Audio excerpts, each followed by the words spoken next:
I've been involved in providing, trainings, workshops, consulting, et cetera, on neurodiversity, especially in the workplace, because it's just been so cool to see all of the benefits and competitive advantages that unlock from neurodiversity. And I mean, I'm sure we'll get into that more into the panel, but it's fun to see an area where doing the right thing is also doing the smart thing for a business, and that's been really fun thing for me to be able to build a career on. That's fantastic. Thank you so much for everyone introducing yourself. And Caroline, just keep me posted if Meg jumps in and we can have her introduce herself as well and also jump into the questions. But with that, I'll open us up. When you think about market opportunity and inclusive design, talk to us about how do you help clients identify and capitalize on market opportunities presented by people with disabilities while ensuring authentic inclusion of disabled individuals in your design and testing methodologies. And feel free to popcorn around. Anyone's welcome to jump on any question. Well, I'll go ahead. I love this question. I think that oftentimes companies don't realize that they need to create, or they think they need to create separate but not equal products and services for people with disabilities. And what history can show us is that if you just analyze and see how people with disabilities are actually using your existing products, it might create another opportunity to expand your market share. An example of this is with the Sidekick phone. I don't know if you what the age of our audience is, but it was groundbreaking. It had a full keyboard versus having to, hit the three button four times to get to a letter. And what they found was the deaf and hard of hearing population really loved the full keyboard and the ability to start texting.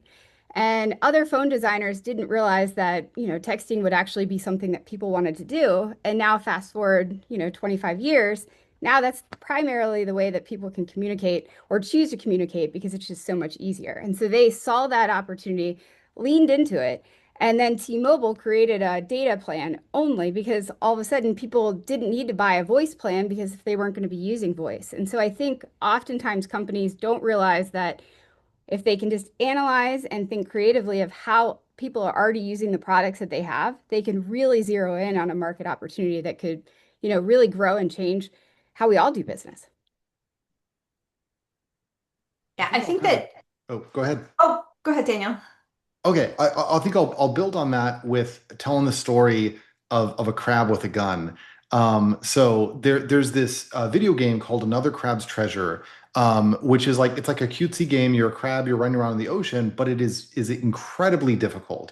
And I love telling the story because they designed it to be inclusive in a really cool way, where even though it is a difficult game, and you might think, oh, this game, couldn't be used by somebody with a disability if your hands don't work totally right, if your processing speed isn't at fast, then this game just isn't for you. But they really said we want everybody who wants to play this game to be able to play this game. And so they added an option in the menu where you could just give your crab a gun and he would just win every fight in one shot, right? Because it's a gun. And I think that is a really powerful image of, instead of saying, what if we make this 5% more inclusive? What if we let a couple people be able to access our product? If instead you say, what if every single person who wanted to use our product was able to do so? And then that forces you to rethink, we're not just going to make this game a little bit easier. We're going to add this option that completely changes how people can engage with it if they want. And I think that's the sort of thinking that corporations need if they want to really reach the widest audience.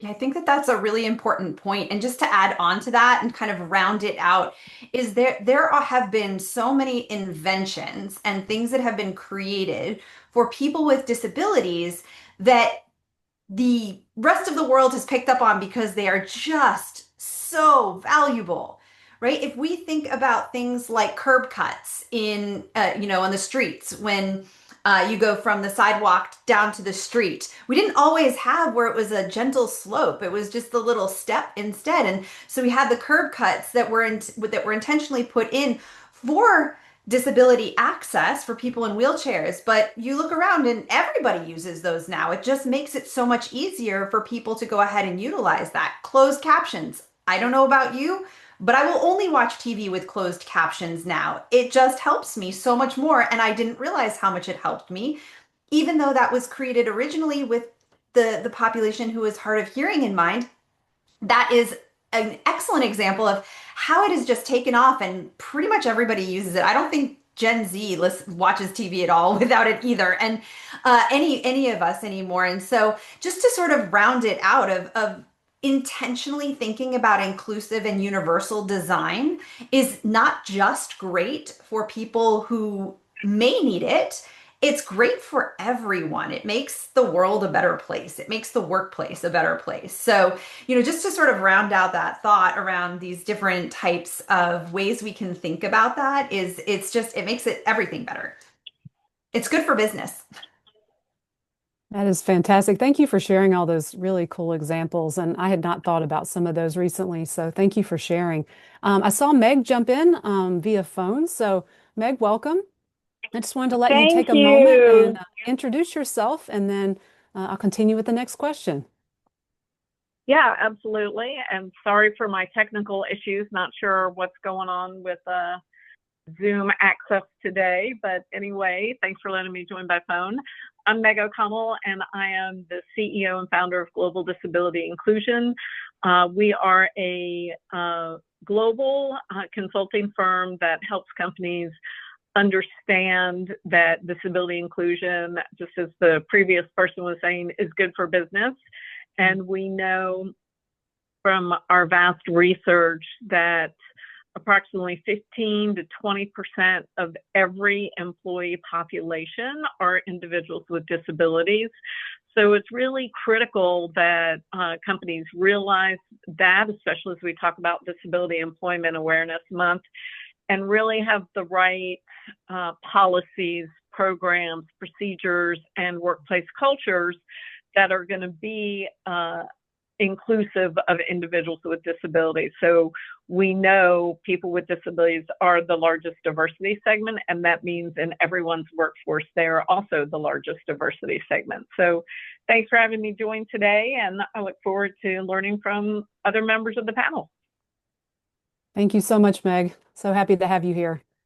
All right, so second question, talk about your recommendation strategies for actively recruiting, hiring, and retaining employees with disabilities.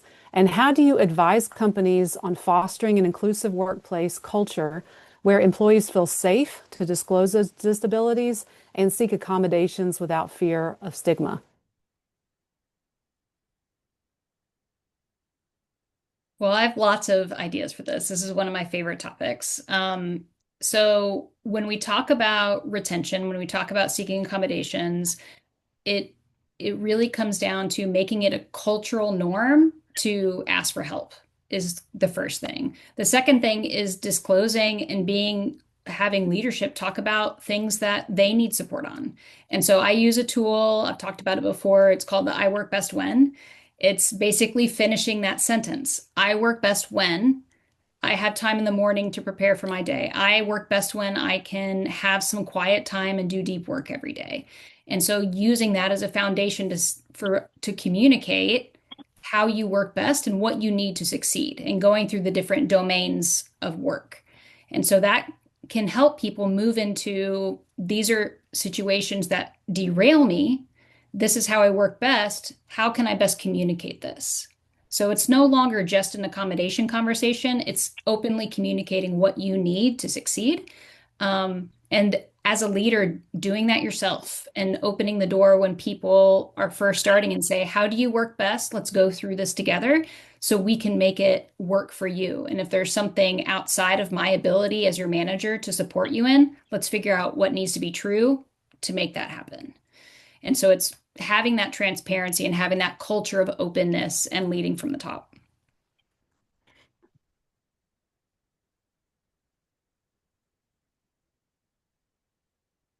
Anyone else have any thoughts on that one? Meg, I think they have lots of thoughts. Yeah, absolutely. I have lots of thoughts. I think, the culture is such a critical component, and we know that people aren't feeling particularly safe about disability disclosure, especially given in the recent months the backlash against DEI in general. You know, people are feeling they need to be more cautious about disclosure. So really the onus is on the company to let employees know that it's safe, or we want to create a safe place to ask for what you need, ask for supports in the workplace, the ways that you work best, all of those things. The onus really is on the employers, because people aren't feeling safe and they want to know, if I come forward, what's going to happen. I need clear examples of, I'm going to be supported by my manager. I want to hear stories that my coworkers came forward and they were supported, that at meetings, if someone asked for the captions to turn on, it's not a big deal, right? So there are steps that organizations really need to take, because people need to see it in action before they believe that they're going to feel safe. And, you know, we have spent decades in partnership with Mercer studying disability employee engagement. We're actually coming out with our updated report this month called the State of Disability Employee Engagement. We did a 10-year study, which we produced that report in 2021. So this is a follow-up to that. And what we found is that out of every single question asked of employees in engagement surveys, not one did people with disabilities rate their experiences higher than those of non-disabled colleagues. And we still see that in the follow-up report. So statistically, you would think there would be one question where people with disabilities rate their experiences better, and there isn't. So we know, and what we're seeing, the safety in the workplace, focusing on the work and their accomplishments and achievements, and less talk about disability and their disability at work is really important. And also, who you disclose to matters at the organization. We know employees feel most supported when they have strong relationships with their manager and they can disclose to their manager, and their manager is actively involved in getting them either accommodations, different work schedules, hybrid work arrangements, whatever it is that an employee may need. Managers want to help them be successful. Next, they're comfortable sharing with their colleagues, the person they sit next to all day long, letting them know, hey, I work better when I have materials in advance. I'm not great on the fly answering questions in a meeting, and I've just been handed a 15-page PowerPoint deck. If that's not going to work for me. So they feel comfortable with that, those conversations. Where employees have the least amount of trust is sharing it with their HR representatives or the company as a whole. That's where it gets a little sticky, and I find this also a weird juxtaposition, because I'm an HR professional, right? So I know what needs to happen and I know what messages need to go out, but employees are still fearful of, I'm going to be on a list somewhere, somehow this is going to come back and impact my performance. It's not just going to be like, oh, I'm taking classes at night, so I need to leave early every Tuesday and Thursday. We accommodate that all the time. So how do we make it safe for the employees to come forward and talk about what they need at work and not feel like it's going to be held against them at some future date and time? I think one quick add-on that I want to add to that is that I mean, that sense of safety, that sense of trust, like, any form of trust takes a long time to build. And if you talk to neurodivergent employees, they've often had times in their past where that trust was shattered, where the company talked a big game, oh, we're inclusive, oh, or whatever. And then they talked to their manager, they talked to HR, and then they were not, received well. And so I think a lot of times, even if you are a trustworthy company, even if you say, oh, like your manager is going to treat you well, we've invested in that, people don't always feel comfortable kind of taking that first step because the stakes feel so high. And so I think that you kind of want to work at both ends, like exactly as Meg was saying, like we have to build a trustworthy, organization where managers, HR, those are safe people. But I think we also need to let people access support without needing to go to the hierarchy. Like if you can get advice, if you can get support from somebody who is just there to help you, they're not able to fire you, they're not able to make a promotion decision, they're not going to they maybe don't even have the ability to share stuff back with your manager. That can sometimes cause people to access help that they otherwise wouldn't have. And so I think, organizations that have really strong neurodivergent ERGs, organizations that are able to connect people to coaching or therapy, organizations that maybe have Right. a mentorship program that is, again, outside of the hierarchy, but just exists for, hey, this is a confidential way for you to get help. I think in that case, that can sometimes be the first step that people are able to do to engage to get support. And then when that goes well, then it builds trust to engage in stuff elsewhere in the organization. Yeah, it's such an important point. And, there are emerging platforms out there that do just that. Inclusively has one, it's called Retain. And it's almost like an HR self-service where you can go in and just say, hey, I have trouble paying attention in meetings. And it will list, here are the other things that employees have commented on. It's a database where employees can put in, here's what I do to focus in meetings or whatever. So you can pull up information without actually going through the accommodations process, because we know most accommodations are free, and most of them are easy to do in the workplace. So this platform allows people to just go in and talk about the tools that they use, and then somebody else can come in and say, hey, what's somebody using? Here are the top 10 things somebody's using that has trouble paying attention in meetings. So we see that shift happening, so additional tools beyond the accommodations process. And we also see the accommodations process becoming much more simplified. We're seeing, either mass reduction or elimination completely of medical documentation, where employees don't have to give a diagnosis, they don't have to get a letter from a doctor. We're seeing at things like having dollar amount thresholds, anything under $1,000, let's just get it for the employee if they need it. So we're seeing those types of shifts happening within companies, trying to signify, hey, look, we're not keeping some master list of people. We want to build trust. We want people to get what they need, and really promoting that in more of a, hey, I need to, get a couple of notebooks out of the stock room. Your accommodation should be that simple too. So we're really seeing companies move to that kind of model to build that sense of trust, because you're so right. Trust has been violated, and it's why it's still an issue. And, quite frankly, we have, emails where people are supposed to be reporting DEI efforts to the administration. So that sense of fear is real.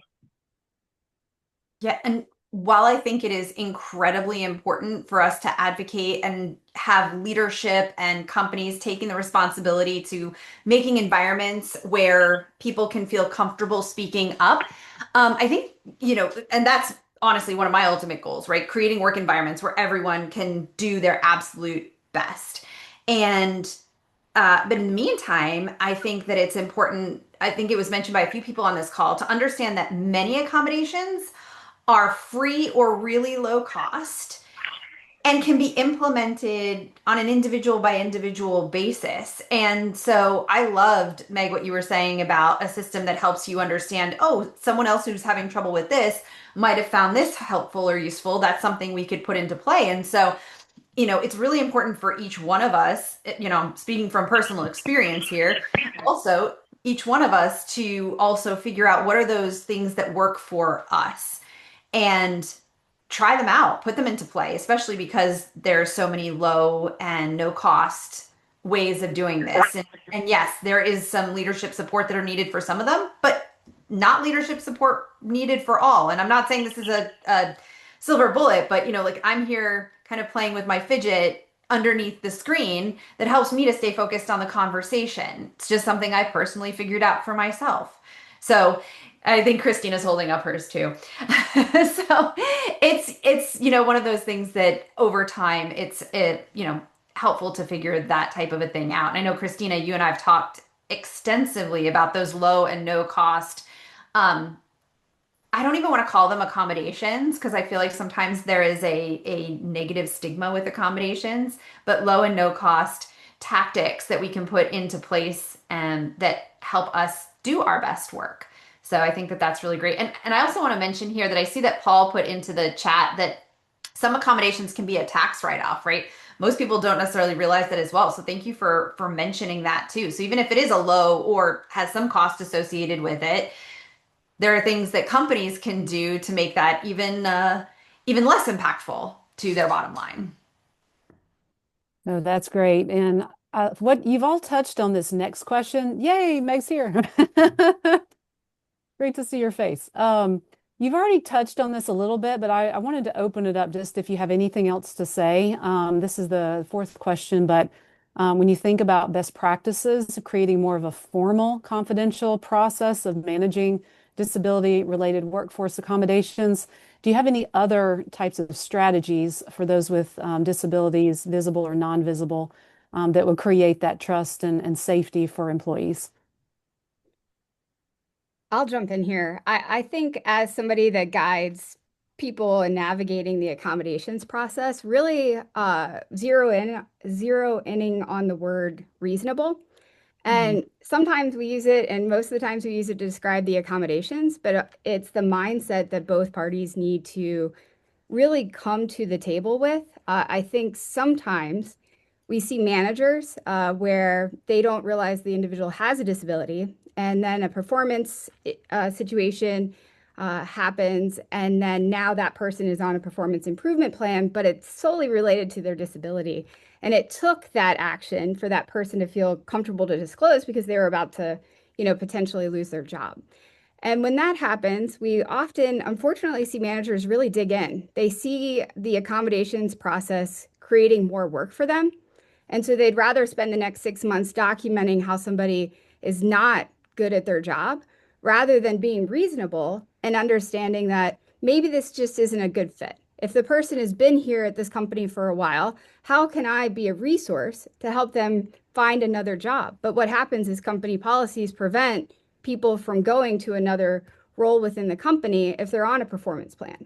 And so this whole idea, it's this perpetual thing where companies are missing out on retaining good people because of a manager and individual sort of clash in terms of the way they're willing to go about the accommodations process. So I think being very reasonable and using that to define the way your mindset is when you go into those conversations, because it can be really intimidating for the individual. And then secondly, it can force a manager to feel like they're being, that they're being undermined in a way that process can, have HR get involved in things. And at the end of the day, we're just trying to get work done. And a lot more companies are doing a lot more with a lot less people. And so if you can retain somebody, that is proven to be successful in other jobs and just find another role for them, I think that that can ultimately lead to a better, path for somebody. It's such a good point, Lindsay. We see it all the time, right? Next I mean, space. yay! I know.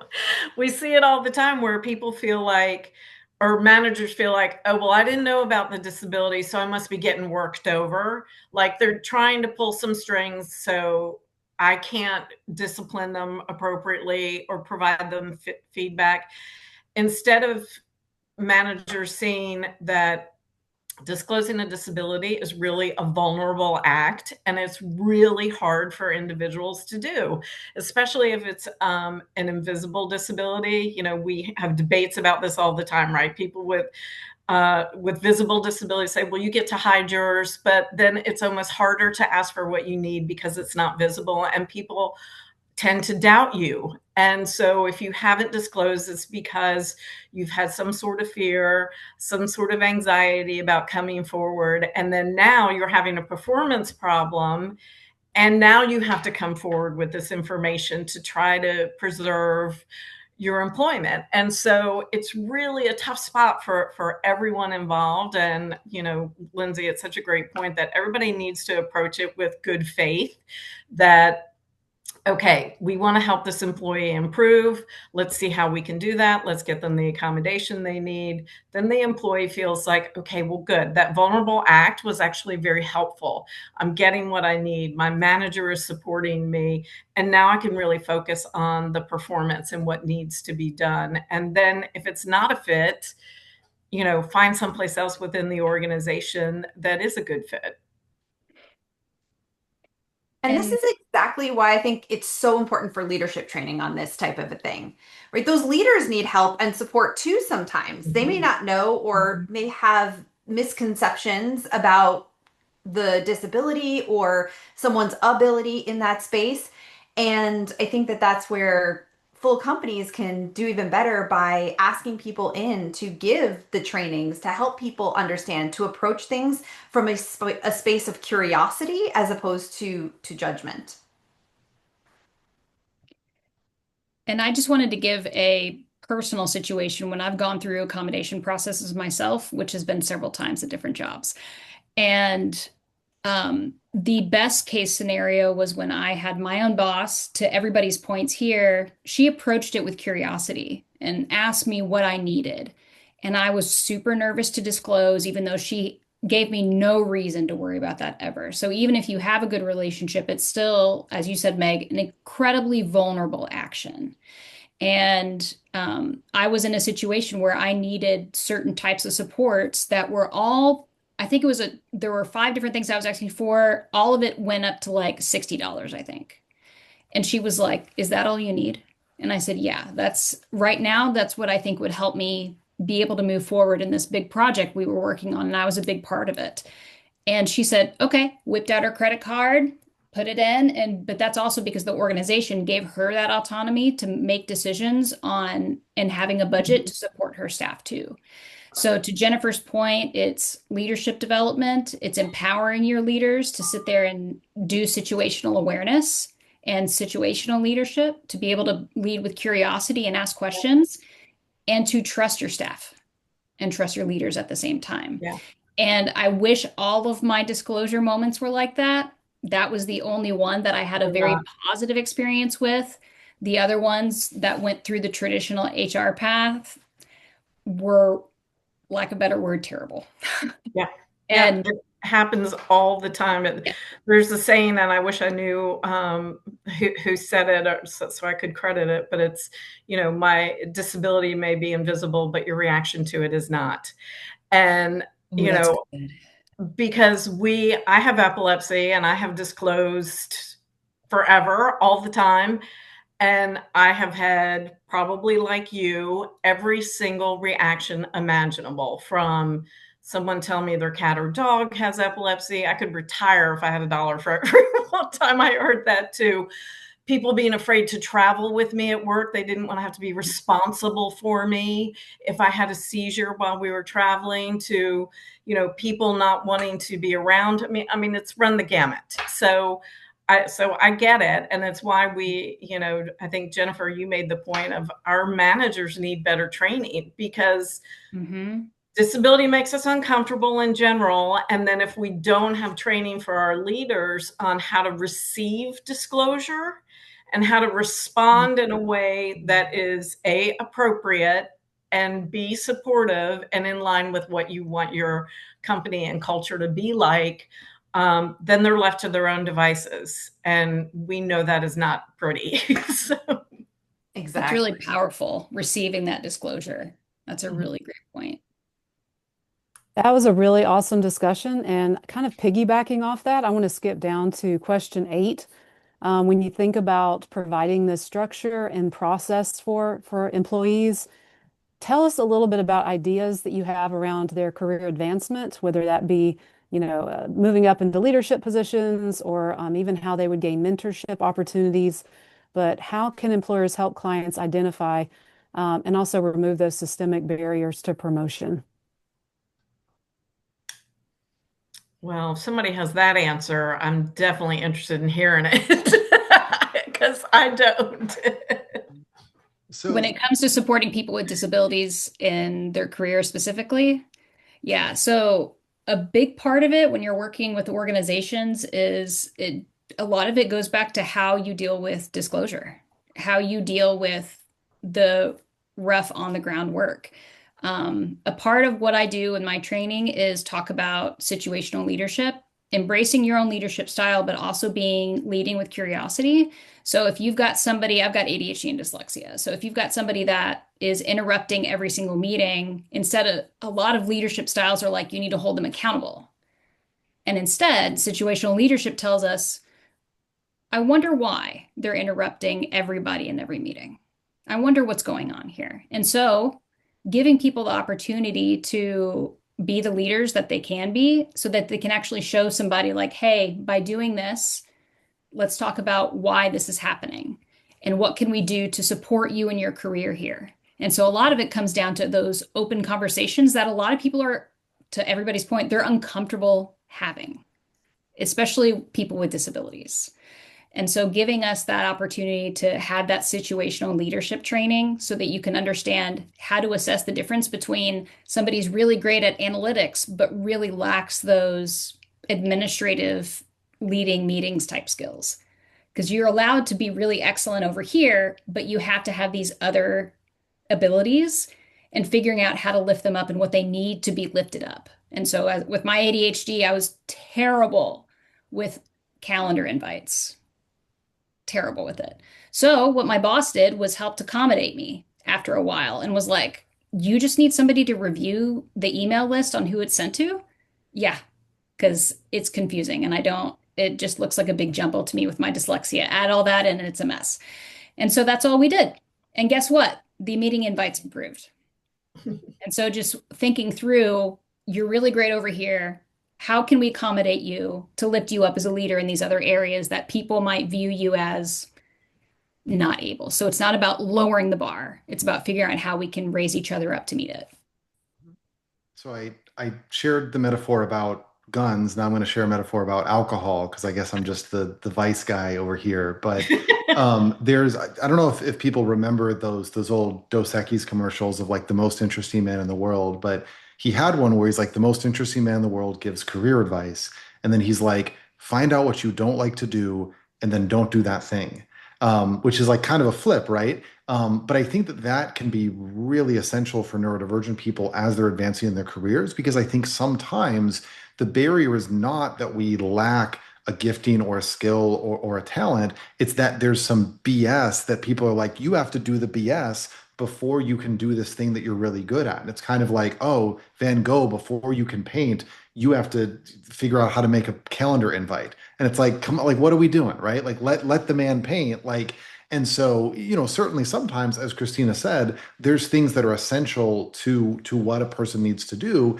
And so you need the support and you need the accommodation. But then sometimes you can design a role and a trajectory for somebody where they just don't have to do the BS, where you can make Van Gogh just paint all day and not make him run a meeting because he's good at that and he's not good at the other thing. And so double triple down on the areas of talent and strength, and that might look different than it looks for somebody else in your company, that you might have to design a customized path. But instead of trying to raise the floor, burst through the ceiling and see how far somebody could go if you just let them focus on their areas of deep strength. Yeah. And as a leader, as someone who has led teams, what I'm hearing here in multiple different ways is listen to your people. Listen to your people. That is step one in understanding, because individuals can share what their strengths are. And most of the time we know our weaknesses or our areas of opportunity as well. Although I don't technically like calling them areas of opportunity because I don't necessarily want to improve on some of those things. To your point, if there's a class that Christina could take to improve on, calendaring skills, I still don't think I wouldn't want to take that, right? So it's listening to our people and understanding what those career trajectories could look like and what it is that someone might need to get there. That's coaching.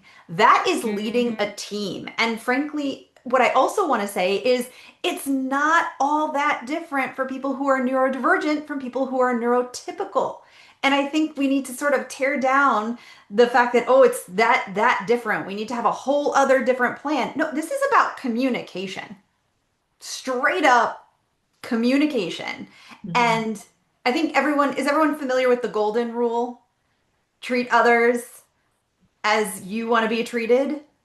Well, I like to one up that and go to the platinum rule, which is treat others how they want to be treated.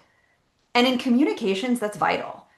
It's not easy, and I mess it up a lot, but I will try darn hard. And I think that that helps a lot. Communicate in different ways.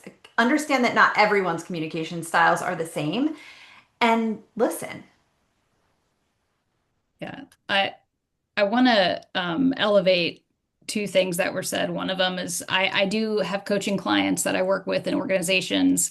And Dan, to your, or Dr. Dan, sorry, to your point that I have a client, we'll call him Alex, and he is fantastic at analytics, can dive into millions of lines of code and data.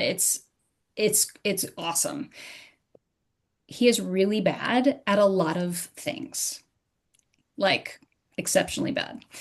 And they were at first really wanting him to dive into those things. And then those things became a distraction. And so, to Dr. Dan, your point, they decided, thankfully, that there were a lot of other people on the team that were really excellent at the things that he was bad at. So they restructured. And now he just gets to focus on certain things that he's really good at. There's other things he's still responsible for that he's not great at, but it's like there were other people that were project management experts.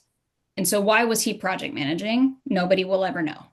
But it's like they recalibrated based on the talent and based on everybody's skills, not just the person who's neurodivergent on their team. And so they took away those things that were distraction. And now he blew deadlines out of the water, and so did the other people on the team. And that's better org design. It's Again, across exactly, right, exactly. So that should be exactly. what teams are thinking about. Where Yeah, are my strengths? Where are the places I have gaps? And that's the power of teams, 100%. yeah. And I think what you guys are describing is culture, right? We've all Yeah. and it's at the end of the day, companies really focus on the checklist, but they need to understand that in order to make this a reality, there needs to be that mindset that is shared across the organization. Because Meg and I have been on projects where, it doesn't work that way. If you're working in a union type environment, the idea that somebody gets to skip ahead or do an easier part of the job, or all the different ways that other employees can feel like like somebody makes their job harder because they get stuck doing the things that they don't want to do, and how that can end up having a ripple effect that just makes it just not work. But if there's the culture of understanding and conversation, and people can explain, what is going on because it's best for the team, then maybe we can have, some resolve. But I've found that, that's oftentimes not what happens, unfortunately. And I think that really being able to get there and explaining to the manager that, it's a lot of negative energy. I keep reading Meg's sign that says good vibes only. It's a lot of negative energy to document how somebody can't do their job. If you only spent 5 or 10% of that energy on helping them do the parts of the job you really need them to do, then things can go a lot smoother. And at the end of the day, people can all contribute it in the way that they can do, the best work. I think, Lindsay, to build on what you're saying real quick, like I think it's important to combat some of that resentment by helping managers and neurotypical people realize that like the cost or the challenge for a neurodivergent person is often way more because like I don't think anybody loves sending calendar invites, right? But it's like, okay, well, for you, this requires 1 unit of effort, but for somebody with ADHD, this requires 100 units of effort, and they still might not get it right. And so it's the same like output, but it is a very different input. And once people start to realize that, then they're able to be like, oh, okay, like I get why it's not the right thing for me to ask you to do this because it's a little bit of a pain for me, but it is agony for you. And so then that yeah, that insight I think can sometimes build empathy. That's awesome. I want to jump on one more question that I'm really excited to hear all of you talk about. And thinking about future, you've already mentioned some things that have really helped individuals with disabilities as far as accommodations or tactics, resources. But when you think about the future, what is one major innovation, whether it be AI or AR, VR, or policy, that you expect to significantly improve accessibility and inclusion in the next 5 to 10 years? And what kind of critical role do you think consultants will play in realizing that change?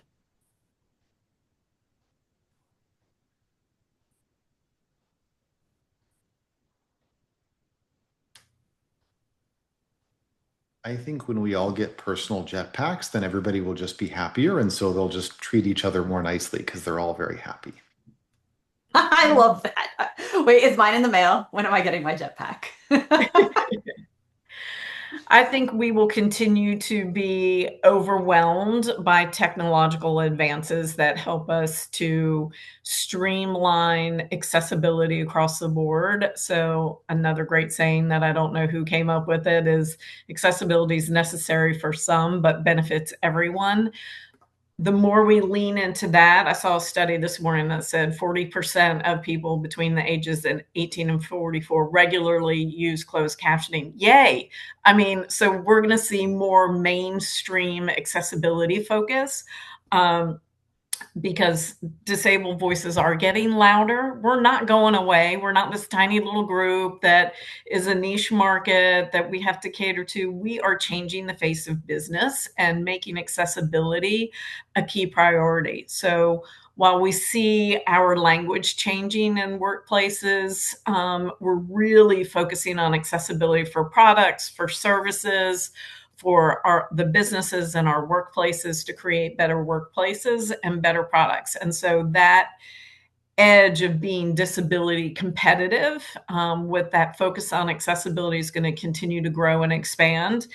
And I think consultants will still have a key role in that because we will help bridge that gap between the technology and the people and the understanding of what needs to happen and helping companies understand what they need to include when we're talking about making new products and services. You know, I'm like the sane queen today. Nothing about us without us, right? We say it all the time. So that includes people Yeah. with disabilities, consultants with disabilities. So I think that's where we're headed. Yeah, and I want to go back to, Suzanne, I know you jokingly, half not, I think as inspiration said about AI. But I've actually found that AI, not a silver bullet, still does lots of hallucinations, but ethical and appropriate use of AI can actually be really, really helpful. I'm going to give an example. So I teach. I'm on the adjunct faculty at UNC Charlotte, and one of the suggestions I gave to using AI with my class was dump all of your syllabi into an AI, right? ChatGPT, Claude, whatever you desire, right? And have it read through, analyze, and give you a calendar of all of your due dates. So then, instead of you having to necessarily go through and pick all of that out, and for some of us, that takes a lot of effort, versus others who maybe that doesn't take as much effort for. But that you can get that calendar, you can be better prepared for the semester across all of your classes instead of all of a sudden realizing that you have some pretty big assignments due at the same time and maybe weren't prepared for that. But now you can have it well in advance in a way that wasn't necessarily this easy or possible in this way even a year or two ago. And so to utilize it in ways that help to supplement those areas where we don't want to go and take the course on how to calendar with, Outlook, because that just takes a lot of energy and our energy is better spent elsewhere where our strengths are spent. I think that that's an example of a way that we can use AI in a responsible and ethical way to help with some of these tasks that you don't necessarily have to become an expert on doing. And by the way, that's my opinion. I had a very lively discussion with someone about how they think that that is completely detrimental to students who should learn how to do this on their own. And I'm saying, I don't know that that's the path we necessarily want to go down. So I also want to acknowledge that this is an incredibly debated topic right now as well. For me, a big part of it is, especially for people who are neurodivergent, the executive functioning is a challenge. And those are the 9 core things in our prefrontal cortex. And it is a day to day, it's different on different days. And if you are born with uterus, it can be different day to day for hormonal reasons. And there's lots of things going on. And it's okay, Lindsay. It is kind of funny. And I think it's important to, I have clients who use it as a way to process how to get started, who process ways they use custom GPTs to set up like, what are these are my priorities. They have a goal spreadsheet. We work on that. We build a custom GPT so that when they are having a day where they feel like they're lost. I had that day this morning where I was like, I don't know where I am in relationship to anything right now.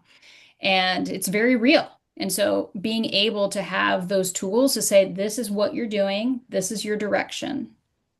And sometimes those simple AI tools are enough to get us back on track. I'm not talking about externalizing all of it because then we're not really learning the skills or practicing the skills, but it's learning that discernment between what do I need and what is a continuous support that I'm going to need, and then what are ways that it can help me with that step up. So it goes into the conversation of equity over equality. I just look back at, what COVID might have taught us. Prior to COVID, working from home was the holy grail of an accommodation. And the amount of people with disabilities that were able to enter the workforce during that time, because now, a lot of the things that they had to just overcome, so to speak, were just not relevant. And now, as we've kind of flipped back to the more traditional model, taking those lessons that we learned to enable people to have the freedom and flexibility to approach their job in a way that works for them, as long as the job is done. Really giving people that bandwidth and the flexibility to really kind of expand. I think that when you're in a work environment, you're sort of conditioned to sit at your desk for all of this time, because if you get up and walk around or do things, you're going to look like you're not paying attention. And those are the things that we just baked in to work from home, that you could work on your own terms. Your workday probably extended a heck of a lot longer than if you were in the office. But at the end of the day, what was your productivity like throughout that time period? Because you were able to really channel in on what worked best for you. I I think what employers are going to find in the age of AI is that the cost of mediocre work is zero. And so that no longer differentiates you in any way if your company, if your team is pumping out mediocre work, because ChatGPT will always do mediocre work. But then work that is excellent, work that is innovative, work that is creative, I think that that's always going to be done by human beings, maybe with AI tools or supports, but that is always going to be done by human beings. And so I think that the organizations that are going to succeed are the ones that are going to invest in fully utilizing the skills and the talents of their team members. And as we've been talking about, there's a lot of neurodivergent team members, there's a lot of disabled team members, and if you are not giving those people what they need to succeed, then your organization is not going to succeed. So my hope is that in the age of AI, we're actually going to see the smartest companies realize that this is a huge potential competitive advantage if they can apply some of the stuff that we've been talking about, or hire some of us to come in and consult for them, like then they are going to unlock potential that their competitor on the street who just hands everything to an AI is not going to be able to unlock. Oh, I could not agree with you more on that point. And if I could just highlight some of the things. So, the value of inclusive work cultures has a bottom line impact in business. So, organizations supporting inclusive cultures are twice as likely to meet or exceed financial targets, are 3 times as likely to be high performing, are 6 times as likely to be agile and innovative, giving you that edge, right? Especially in the age of AI, and 8 times as likely to achieve better business outcomes. This Boom. is not just the right thing to do for people, which is enough for me personally, but it hits the bottom line. Yes. It makes for better business. Yes. And I think that's where they're going to need consultants. Because if they have systems that aren't set up for diversity, for equity, for different thinking styles and abilities, they need help figuring out what that looks like. And in a sustainable way, based on the business metrics that they prioritize now. It's really hard for them to move forward as they are. So consultants are a key component in your back pocket to say, how do we get from transformation to implementation? And so that's where a lot of us come in and we talk about how to do it and what that looks like and listen to their concerns and help them along the way to get where they want to go. Because it is a bottom line. And just to kind of round out Dr. Dan's, criminal law, I've been geeking out on that because I just started law school. But at the end of the day, if they don't want to hire consultants, let's let them feel pain in another way. Start holding companies accountable because I think that they're not going to change and they're not going to see the value of all of this without some level of accountability in this process. And I see, here we are in a state of North Carolina that, has a state law that prevents people that have disabilities from, getting unemployment because it says they're not able to work. And at the end of the day, those are systems and barriers that we need to address. But at the end of the day, the best way to address that is to have somebody take some personal accountability in that process. And companies have the means to absorb the additional costs that it might take for them to become as accessible as possible. And then they can see those returns on those investments for the long term. Well, I just want to stop there and just thank all of you. This has been extremely informative, and I think we could probably talk for another hour because you all are absolute experts at this topic, and we would love to have you back another time to continue the discussion. But thank you so much to each of you for spending the last hour with us, sharing your areas of expertise, and just thank you for being so passionate and committed to doing this work. It's not easy work, but we see your heart in all of this and your enthusiasm and the effort and intention and impact that you're all making in this work. And it's so exciting to see. And so thank you so much for being here. And with that, I will hand it back to Caroline to wrap up our session today. Thank you so much, everyone, for joining. That conversation was amazing, and I was geeking out the whole time. I hope you all have a great rest of your day, and thank you so much. Thank you. Bye. Thanks, everyone. So nice to meet you.